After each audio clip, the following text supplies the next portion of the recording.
Hey there folks, got a new knife for you. What I have here is a Southard Knives Tolk. This is part of Brad Southard's performance series. His first one was the Avo, and this is his second venture into the performance series. This one is the Tolk. So basically, I know what you're gonna say. It's a mid-tech, and I guess that's the coin term for these knives now. But I see a lot of makers are moving away from that term mid-tech. But when I tell you exactly how I put it together, you're gonna say, yeah, it's a mid-tech. Whatever. Brad's calling it his performance series. Basically, he teamed up with machine shops and grinders. So he's got basically a team putting together these performance series knives. And he still does put a lot of hands-on work on it. Not sure exactly how much Brad does on it, but he does put, I want to say, his final fit and finish on it. And when you look at the knife, let's get right to it. When you look at it, you'll see that there's still a lot of hand grinding on it. So it still has the characters of a custom knife. Now, like most people, I am not lucky enough to own a custom Southard. In my travels and in my with the people that have visited us in ruts, we've got to check out a few of Brad's work, and it's pretty awesome. And this is pretty awesome. This Tolk is pretty awesome. I don't know exactly why he calls it a Tolk. I don't know. But yeah, I was pretty impressed with it. So I got on the pre-order list. I want to say back in December. I was lucky enough to get on it. You had to put like $100 down, and I think the total cost is $480. And basically what Brad's doing is, instead of putting them all out at the same time, where you come up on the list, he'll basically send you an email saying, if you could send the balance over, you're up, blah, blah, blah. And I did. So my knife was pretty early on. A few people already received their Tolks, but I guess I got on pretty early, and he sent me the rest. He wanted the money for the rest of the knife, and I sent it, and he sent it like the next day. Alright, let's take a look at it. So again, this is the Tolk. Let's do some quick macros on it. So it's a beautiful satin finish. Hopefully I can capture it. There you go. On the main bevel. Signature Southard blade shape. Stonewash on the flats. The thumb studs are titanium anodized blue. Titanium handles. Very nice. Titanium pocket clip.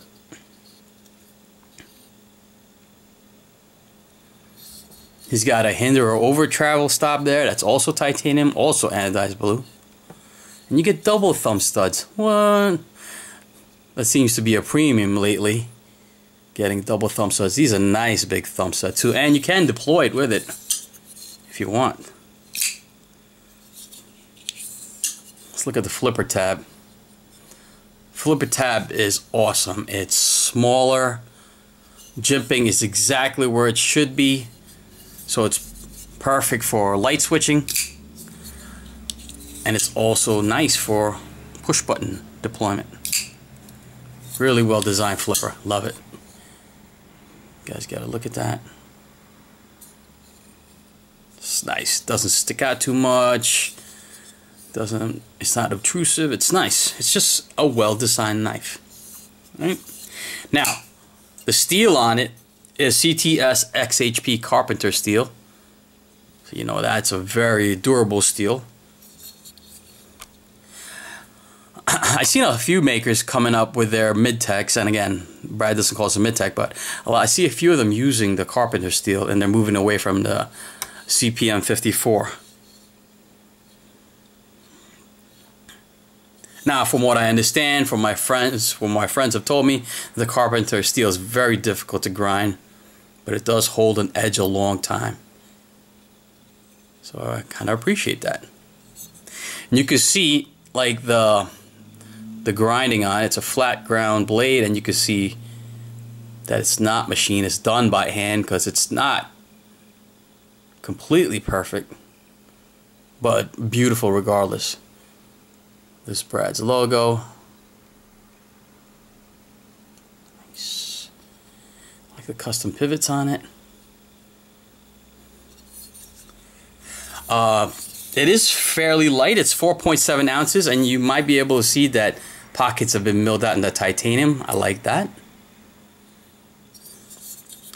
Again, the standoffs are also titanium. Anodized blue. Nice barrel standoffs. Yeah. Now, I was surprised how long this knife is. I might not look long to you guys, but I'll do some comparisons on it with some of my knives, and you'll see what I mean. Let's do it first with my arrestor. Now, this isn't the small arrestor. This is the large arrestor. I mean, when Brad made this for me, it wasn't a large arrestor. It was just an arrestor. But since then, he's made a smaller one. But just you guys get an idea how big the Southard is.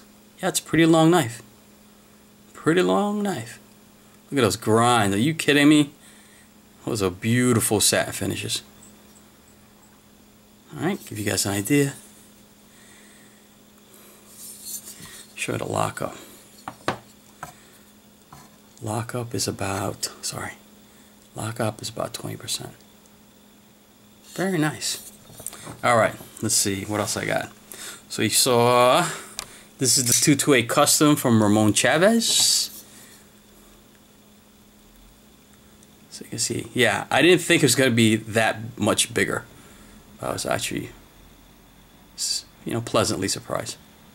Look at all that cutting edge on the Southern. Pretty neat.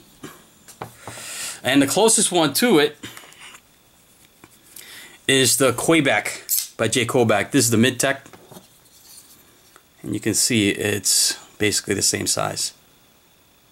So if you guys have the Quebecs, give you an idea how long this knife is. It's not like, extremely large. Like, it's not like a big thick blade, but it's definitely a long blade with nice long cutting edge. Just putting away the knives. Let's get back to it. Yeah. Posted it today on Instagram, and a few of my friends, Mauricio asked if I can do a quick vid on it. Absolutely, sir. Absolutely. My pleasure. So I know Mauricio is going to be getting his soon, very shortly. And if you guys got on it. Yeah. Nice jimping on the blade. I don't know if you guys can see it. It's got like the heat treat color on it. It's a little bit orange. I think it's on the flipper too. Yeah, sure is. I don't know if you guys can tell. It's got a little orange in there. Flip's awesome. Very well designed flipper. I mean, it just flies out very smooth. Nice detent.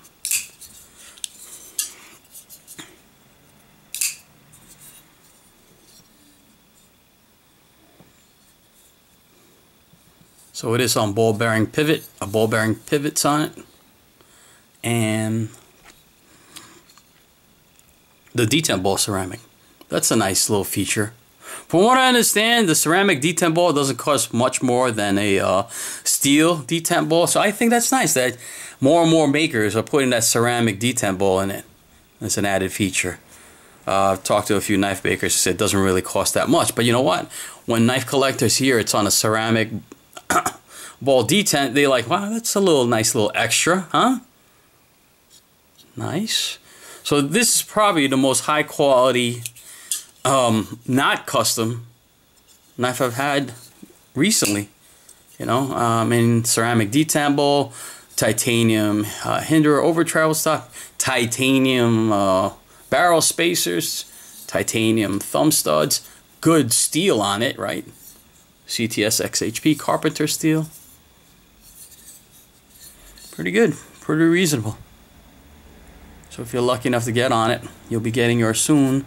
I'm sure there'll be a couple of people selling it on a secondary, and they'll probably be charging a premium, unfortunately. But yeah, beautiful. I mean, look at that. That is a lot of, that's a lot of knife, folks. It's a lot. Alright, guys. Just a quick vid on that. So this is the Brad Southard Tolk. Yeah, if you guys, I don't know how many more performance series knives he's going to be making, but if you're interested, and if you're not already, just sign up on his a web page, and that's how I basically got the notification for it. As soon as I got the notification, I got on that list. You know, put in your down payment. There was a slight delay, a month delay. It was supposed to be ready by March, but now he's banging them out. Okay, folks. Boom. Peace.